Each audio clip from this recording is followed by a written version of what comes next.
क्या हो रहा है आज़ाद कश्मीर में? मैं हैरान हुआ, वो इतने बेशर्म है ये। उनको अवामी एक्शन कमेटी में नहीं कहते, ये भारतीय एक्शन कमेटी है। और हमने कहा है कुरान की रूह से, जो अपना हक मांगे और उन पर इल्ज़ाम तराशी करे, उस इल्ज़ाम लगाने वाले पर सूली पर लटकाना कुरान की इस 33 नंबर सूरह अल-माइदा की आयत की रूह से लाजिम है। क्यों?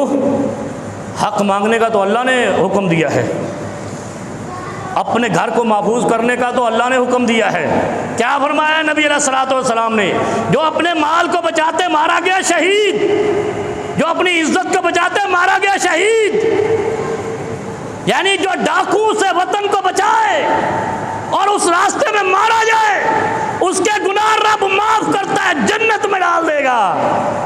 तो अवामी एक्शन कमेटी यही कहते हैं कि यार हम इधर वोट देते हैं, अपने नुमाइंदे मुंतखब करते हैं, तुम महाजरीन के नाम से इस्लामाबाद से लाकर अपने बलूंगड़े मिलाते हो और अपनी मर्जी की हुकूमत मुसल्लत करके हमें लुटते हो।